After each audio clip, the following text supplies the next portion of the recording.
Welcome to the Redefining Sales podcast, where we unpack the future of sales together. Welcome to the Redefining Sales podcast. My name's Abby White. I'm the CEO of Sales Redefine and your host for this podcast. Today we have with us Amy Gates, who is head of events for the APAC region and Japan for Zoom. Now, I think we've all become pretty well acquainted with Zoom over the past few years. I love the fact that Zoom is now a verb. But what was really fascinating to me about this conversation is how do we up our game when it comes to Zoom, when it comes to virtual events, when it comes to building relationship with customers, and also internal employee engagement as well. I definitely took away a raft of things that I didn't know. So I actually got quite interested in some of the new developments and things that we can do. And what we talked about, therefore, is how do you drive better engagement, both internal and external? How do you drive a better customer experience and user experience? What are some of the do's and don'ts that we need to be doing when it comes to virtual meetings and virtual events? What are some of the keys to success? How do you drive results and conversion? Not just put on a great event, but also drive that conversion piece. So we go through all of that during our conversation. So before we dive straight in, here's a tiny bit of background about Amy to get you started. So as I said, she's the head of Zoom events and an expert in sales, and her team are responsible for Zoom events, Zoom webinar, and Zoom mesh. And she uses her unique skill set of experience across both sales and event management to bring those together to engage customers and also engage employees with their events experience. She's got a fantastic background in both sales and leadership roles and is based in the Gold Coast of Australia. So without further ado, let's dive into today's conversation. Welcome to the Redefining Sales podcast. Amy, thank you so much for joining us. Welcome. Thank you. Thanks for having me. I am so excited about this conversation, not only because this morning when Googling and stalking Amy, I have found out so many things about Zoom that I didn't know. And my poor team have been bombarded this morning going, did you know you can do this? So it's been quite an exciting morning. So thanks, Amy, on multiple levels. No problem at all. So I want to kickstart our conversation around the sales piece, really. I think it's such an interesting thing, particularly, for me, when I look at when I first started in sales, we were taught so much around, going and building that relationship, going out for lunch with the client. And it was kind of quite traditional. We all know the story, don't need to sort of rehash it around then having to switch to virtual. And then now, obviously, we've landed in hybrid. And it is a different beast and a slightly different skill set, building relationships virtually. What have been sort of some of your, advice to sellers around how you start to build relationships in a Zoom capacity? Well, in all honesty, now it's probably a little bit easier as well, because we're not actually limited anymore to just building those relationships, with people around us geographically. Zoom has been built to deliver limitless human connection through the one platform. And ultimately, that does enable rich and immersive experiences to be able to build relationships with as well. If I look back, as a sales rep for myself many years ago, I was always on planes. I was in the car. It was exhausting having to go and have, all these in-person meetings. Also what the problem was with that as well is that I could only fit so many into a day. Whereas now with virtual, you can actually be more productive because you can have more meetings, more meaningful conversations, and sort of like cut out all that travel time as well. So yeah, I think that we're in a very different world, like you said now. But it's interesting, because a lot of people think of Zoom as just being a meetings platform, and I think that's the only way that they can connect and do business, but we are much more than that. We've got so many different products that drive, engagement, interactivity, meaningful connection and communication. Just to name a few, we've got Zoom Phone, Team Chat, Huddles, Sales IQ, Zoom Rooms, events. And if you think about events as well and webinars in particular, they really do help to increase that engagement and build those relationships. And people can form social connections as well through the event technology, for example.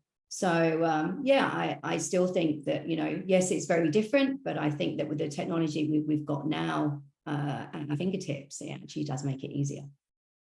It's funny how differently you look at things. I was looking at my diary for tomorrow and someone had booked me a meeting that's probably about an hour and a half drive each way. And I actually found myself looking at it going, whoa, whereas I never would have thought twice about doing that. I used to commute into London every day and, you do the travel. I do now find myself questioning, hang on, does that need to be an in-person meeting or can that be virtual? And what is more productive and what's appropriate? And you're right, from a productivity lens, it really brings a different spin on it. And, as a business owner, I also look at the cost savings as well of, do I actually need to fly there or not? What's the appropriate format for this particular event or meeting? Yeah, absolutely. And if you think about costs as well, obviously in the current macroeconomic climate that we're in today, travel and logistics have just gone through the roof. So a lot of companies are actually cutting spend on travel, which ultimately means that their sales teams can't go out anymore and meet, customers as frequently as they wanted to. So they have to, find different ways to be able to build those relationships. Yeah. And it definitely opens up opportunities. I mean, for us during COVID, dare I say the word, we started working with clients in the UK. We started working with clients in Singapore, in India. There's no geographic barriers now because no one cares that you're not just down the road. Yeah, absolutely limitless now. So that's great. And, and that is the power of virtual, communication, is that you can do it anywhere, anytime. Doesn't matter where you are. And obviously it's one of the most cost-effective ways in which you can do business. Yeah. So I want to come back in a minute to your point around webinars, events, engagement, and so on. I've got a couple of points I'd love to talk to you about that. And I want to sort of stick with the sales guys for a moment. Are you, with your sellers and with the salespeople you've experienced, are you giving them various guidance around how to be most effective when you're having a Zoom meeting? Are there sort of considerations that we should sort of bear in mind? Look, we're fortunate here, that we adopt our own technology and, we really understand the power of, what the different tools and the features can deliver. I think if you're talking about sales teams, there's a number of ways in which we need to be able to train and enable our teams, first of all. And, we can do a lot of that. And obviously, a lot of sales teams now are hybrid as well. Not everyone's gone back into the office.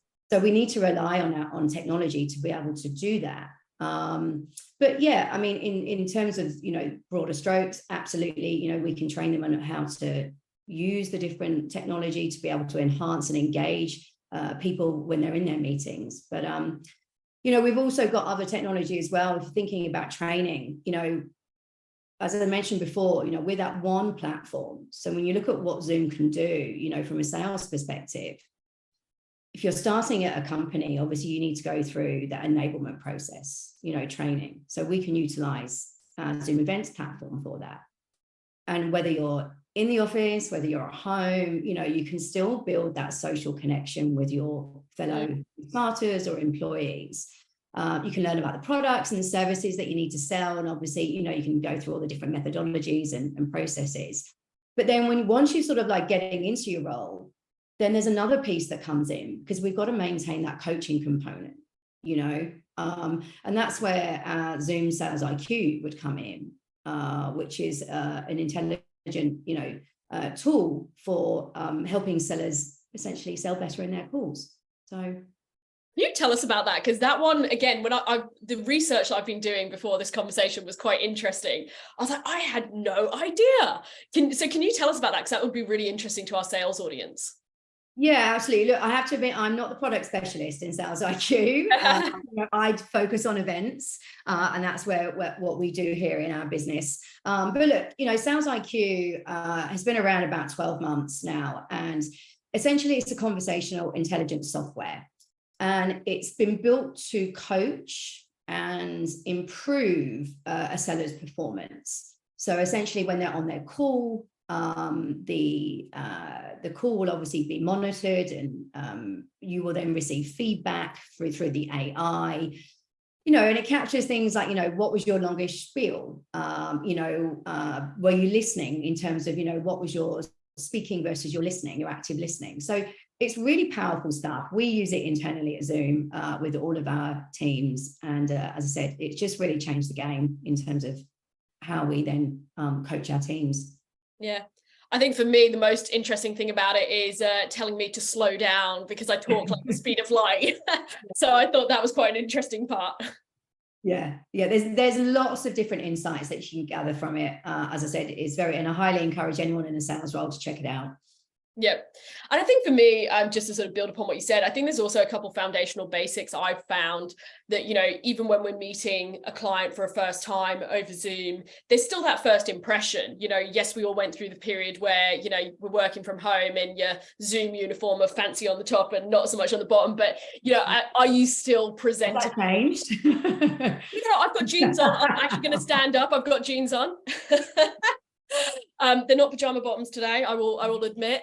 But I found for me, there's coming back to that level of, are you presentable? I'm still very aware of, you know, we might not be as formal, you know, we're not necessarily suited and booted as such, but are you still looking professional, making that first impression when you're meeting that client? Like, I still care about that of, do you look professional? Not necessarily like internally, like we on a Friday typically don't have a meeting free day. If you turn up, you know, completely casual and it's just internal, you're not client facing, couldn't give a monkey's, come in your pajamas. But I think there's a couple basics like that I feel we all fell off the horse of a little bit. And then it's almost getting back on to go, well, that first impression still counts, be it virtual, in person, and so on. So still, do you have a baseline level of presentation? And then to your point about you know, the tooling that Zoom's providing, it still matters of, are we making sure everyone's included in the meeting, and, you know, am I listening? All those basics still apply. So for me, I've found myself coming full front and center back to the sort of foundational principles. Yeah. And that's the thing, you know, for us, it's always video on. You know, we are a video first communication platform. You can't build any form of a relationship with somebody just by, you know, audio. People buy from people they like, and they want to be able to see you and get to know you. So video is really key to that. Look, there are some tips and tricks. You know, you can enhance your appearance. Yeah. How do I do that? Yeah. Maybe Photoshop. When you're having those off days, but ultimately, you know, even when we're doing internal calls, you know, and we're talking to our teams, doesn't matter what role or what level, video has to be on, and we have to be able to see and hear each other. You know, ultimately, Zoom meeting is for team collaboration. Okay, so it's that two-way video call. So it, you know, it's not effective if you're turning the video off. It may as well just be a phone call. Yeah. And that's actually quite interesting. We're finding there's such a hybrid of people turning up, some with video on, some with video off.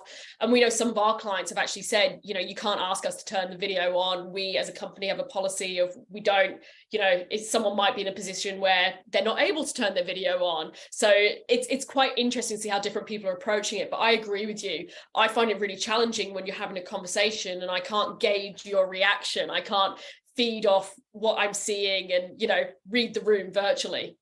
Yeah, absolutely. And you know what, we know that there's always going to be instances whereby you just can't put your video on, you know, but we do encourage it here, obviously, because we are a video first platform. But again, we need to ensure that, you know, we are being able to read people as well. And you can't read someone if you're just looking at a blank screen. So yeah, no, I agree with you. So I'd love to talk about sort of circle back on your point before around with Zoom events and webinars. And I kind of want to start the conversation there around, what are you seeing? Because it's an interesting one for me when we're talking to people about, could we do a webinar? A lot of feedback we're getting is, everyone's webinared out, you know, let's go back to in person. And we're noticing a little bit of pushback on that at the moment. So I'd love to get your perspective first, and then I'll definitely give you my lens afterwards. Yeah, I think the key thing to understand here is that we are in a very modern event landscape. So there is a place for every format of event, hybrid, in person, and virtual. We also have to think now that we've come out of the pandemic, right? And it was a big push to get back to in-person events because they were craving that engagement and they wanted to meet in person. subsequently, obviously, what's happened is we've gone into the current climate that we're in right now, and we are still facing challenges with events. Some of those challenges are the fact that we've got rising costs, of in-person events, venue, food and bev, catering, transport and logistics. All those costs have gone through the roof recently, so it's not as cost effective anymore to run an in-person event as it was prior to the pandemic. The other challenges we've got, as I mentioned it earlier, actually, people or businesses are actually cutting their travel spend, which ultimately reduces foot traffic in in-person events. But not only that, the expectation now for attendees, and we hear this all the time from event organizers, is that we have to meet the attendees how, when, and where they want to consume content. We can no longer dictate as event organizers that, hey, we want you to come to our venue and only come to our venue, because the world now has changed and people are used to consuming content in various different formats. So flexibility is the key, okay? And having, I've done a lot of webinars, and I've been on a lot of panel discussions recently with CMOs and various other, high profile people. And the general sentiment is we have to include virtual as a format. We cannot just expect them to come in person anymore. Yeah, I agree with you. It's really interesting. I push back very hard on that question when I get it. Some of the best sales and marketing campaigns we've done that have got the best ROIs have actually been virtual and have been event-based. And that's not just during pandemic times, that's also post-pandemic. For me, I think it's much more, have you got a really compelling topic and speakers and lineup, and you've made it just absolutely almost like that FOMO that, oh wow, I've got to attend, the one you see come through and it's like, I don't want to miss that, I want to go. So you got the same challenge of whether it's in person or virtual, is it compelling? We're all time poor, we're all saying we're super busy, and therefore is it enticing enough for someone to attend? And I agree with you. When we look at it, we've got a webinar we're running tomorrow. And one of the reasons we've run it is because actually we can then go national. We can actually go so much further. We know we can get a better ROI by doing it that way. So I push back on it really hard and go, there is still demand for events, but I think in some ways you've got to work twice as hard for it, which isn't a bad thing, because you can't just throw on an event and everyone will come. You've got to really think about, what do the audience want? What's compelling? What's an enticing title? What's an enticing lineup? So it actually yields a good result, because you've got to really work to make it happen, if that makes sense. Oh, I 100% agree. And we hear all the time that our customers have got to do more with less. And if you think about, again, that transition through the pandemic into virtual, people are used to consuming content. But the hardest part now, people like yourself and us that, we're creating content, we now have to provide very unique and curated experiences, be able to deliver that return on investment that we need. Okay. Interestingly, we've got a lot of customers here that run, really large scale events. And prior to the pandemic, they were doing like 13 cities around Asia. With obviously the shift to virtual, what that allowed them to do was to centralize all their events into one, expand it all to their global reach, but invest more money into their talent and their speakers. That really was that draw card, for people going and not just registering, but actually attending and showing up and engaging. So that's one of the other benefits as well, is that, with virtual, because obviously it's less cost as an outlay initially, you can then afford to invest more in the content and the talent for your event. Yeah. And do you have any other, from obviously you guys get an awesome view, right? Because you see what everyone's up to and what everyone's doing. Do you have any sort of keys to success, I guess, for running a fantastic virtual event, and things you've seen done really well that any of the marketers listening can use as some great inspiration? Absolutely. Look, events in any format need planning, preparation, and collaboration. Okay. It doesn't matter whether it's in person or virtual. It's, the misconception I think about virtual events is that they don't really need to plan as much or prepare. And I'm like, no, it still requires the same amount of effort. and obviously to ensure that, you know, everything goes with a smooth show flow. In terms of, you know, the keys to success, again, going back to, you need to obviously craft your content to be engaging. Okay, we've got all the tools in the world that can drive engagement, but ultimately, if the subject of your discussion is not engaging or exciting your audience, you're not going to get the return that you need. Yeah, I agree. We recently launched a membership, and we chose to do the membership virtual and do it on Zoom, and it runs once a month. And we decided as part of it, from doing a lot of research and a lot of feedback, was that we would do breakout sessions within the event. And that has been unbelievable. When we've now gone back around all of our members and gone, what do you love? What's your feedback? What's working for you? What's not? Everyone has talked about how much they love the breakout rooms and the opportunity to engage and interact. And then what we're finding is, because there's the engagement, it's then giving us better attendance. Because there's all of that, there's also better interaction. We also researched it really heavily around then, well, when you're engaging in that learning process or that learning experience, you're then going to have better retention, you know, and so on. And so therefore your learning outcomes are going to be a lot stronger. You're going to get better ROI on your investment. So we've actually found that to be really, really, really powerful now, and also mixing it up. So no longer is it just, I'm going to sit there and I'm going to sit and listen and I'm being sort of talked at. I've actually got that opportunity to engage, to interact. And the feedback we've had off that has been incredible. Great. That's really good to hear. And, you know, you raise an interesting point there about, you know, that breakout space. And if you think about, you know, we've got tools here at Zoom, for example, Zoom events, that really helps to drive that. You know, if you're looking at, if you've got different multi-session agendas, for example, but you still want to move into breakout rooms or have different tracks, concurrent sessions taking place at the same time, you know, you can deliver all that within one event seamlessly.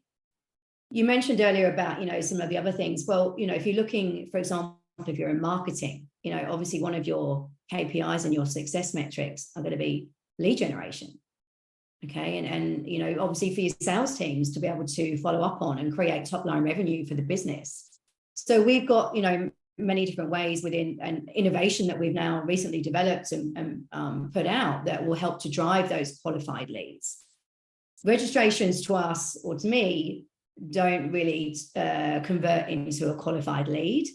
Yeah. Pretend, you know. Whereas now, when, for example, in webinars, we've got call to actions that you can activate that really drives that engagement and is also measurable. So when you're talking about success, obviously everything has to be measured. And that is the wonderful thing about virtual events that you might miss in person in particular, because the insights and analytics that you get that comes through from capturing the attendee behavior. I'm so glad you mentioned that. So one of my biggest bugbears was, this is therapy, it's great. One of my biggest bugbears was when people were saying to us, webinars don't work, we've tried it and they don't work for us. And we would listen back to what they'd done previously, and we would hear the whole webinar, and then at the end we would hear, thanks for coming. There was no call to action. We've got a webinar with a client tomorrow, and we have spent so much time talking about what is the call to action going to be? What is the right call to action? Where are we going to have the call to action? How are we going to make sure it's a no-brainer?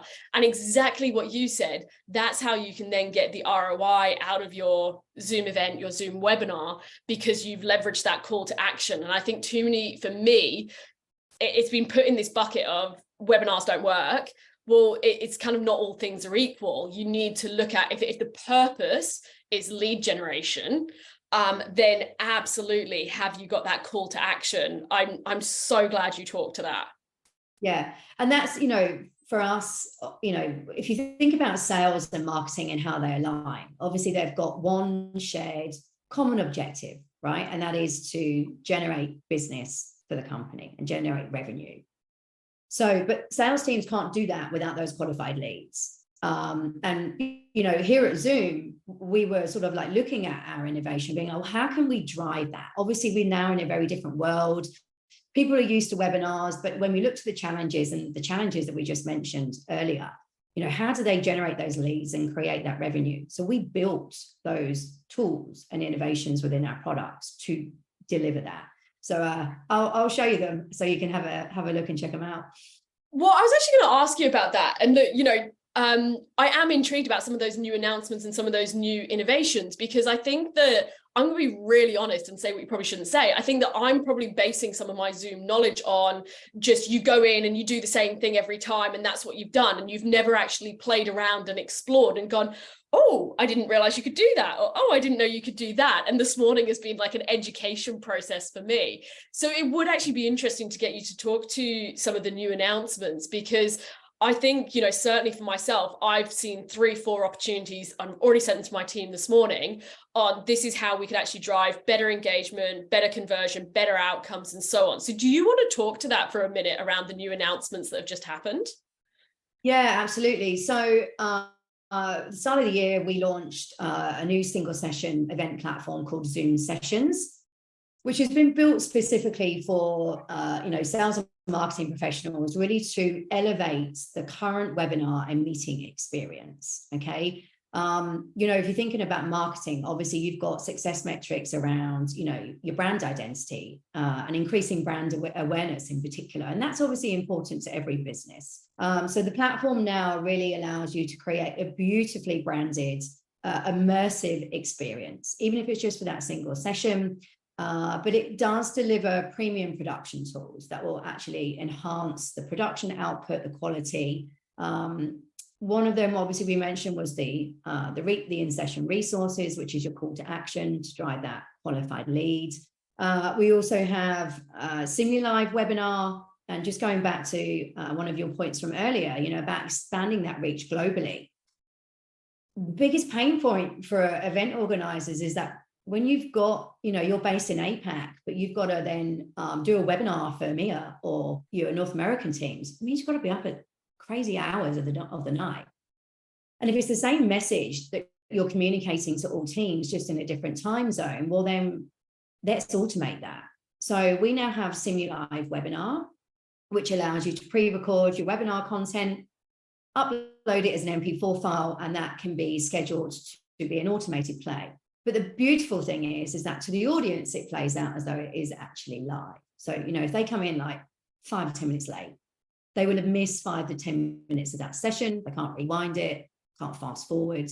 But the great thing is that you can still have that live, engagement with your Q&A and your webinar chat. So again, to the perception to the audience as though it's live, but to you guys, ultimately, it's saving you time and resources.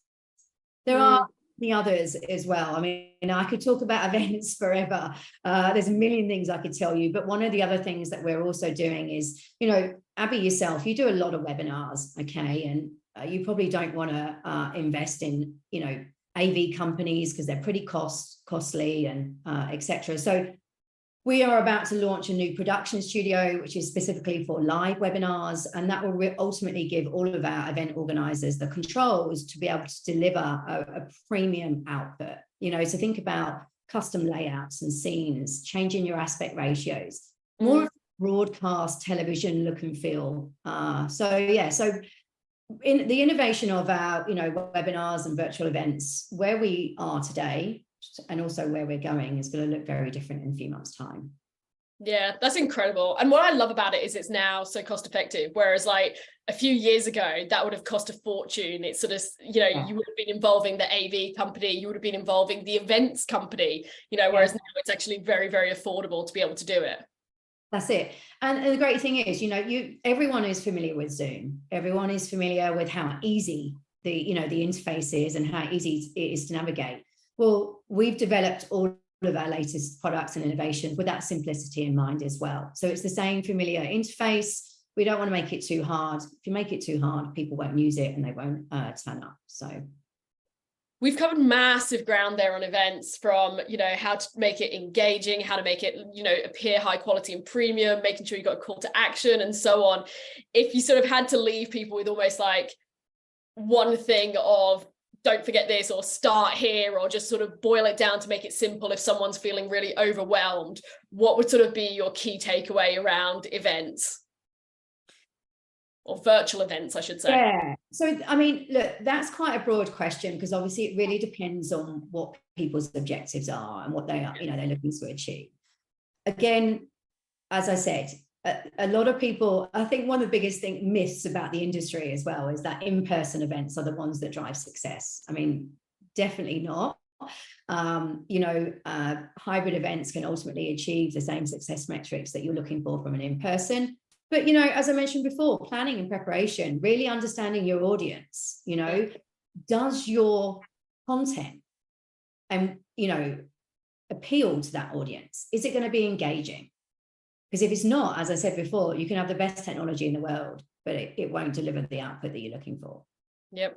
I agree entirely. It's that anyone can throw on a webinar. It's having the intention behind the webinar of the right case studies, the right speakers, the right content that people, when I always think of it as when you're 5 minutes before a webinar and you see the reminder come through and you're like, oh, I don't really have time for that. I registered for it. I really wanted to attend, but this has come up. It's got to be so compelling that it's like, I'm going to make time for that because I really want to hear X, Y, Z. Yeah, but don't forget, one of the beautiful things about virtual is that if somebody does miss the live event, and things do pop up, it's the world that we live in, right? But they can still come back and watch that on demand, so you can create like a central repository for all of your webinars and your contents through the events platform, which means that anyone can come back at any time and watch on demand and catch up. Yeah. That is true. I find I'm just better live, but that maybe it's just an Abby statement rather than a generic across the board statement of getting my energy and my attention and my focus while it's live. Yeah. And of course you want a big audience when you're presenting live. As I said, again, the virtual technology and the innovation that we now have just again goes back to that we have to meet people where they want to consume. Some people want to consume live, other people want to watch on demand. Everyone also has different learning styles, so one size, and like events, one size doesn't always, fit. Yeah.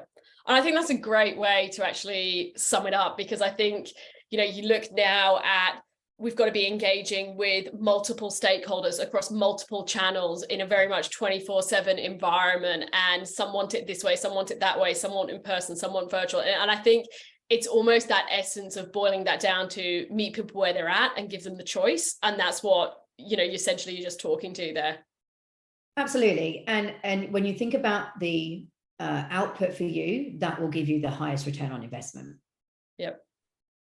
Fantastic. Amy, thank you so much for joining us. I have loved that conversation. I have got notes written down of things that we're certainly going to implement immediately. And I feel like I've got a good lesson this morning. So thank you so much for your time. We will leave a link to your LinkedIn profile in the show notes so that if anyone wants to connect with you, hopefully they can do so there. Wonderful. Sounds good. And thanks for the opportunity. Great to speak to you, Abby. Before you leave us, doors have officially opened for our next intake of RevUp. Doors will be closing on the 30th of June. Now, if you have not heard about RevUp, this is our new revenue enablement where your revenue generating teams will all come together to learn from leading experts. The experts that we have lined up to teach the RevUp system are absolutely incredible. We have LinkedIn teaching social selling.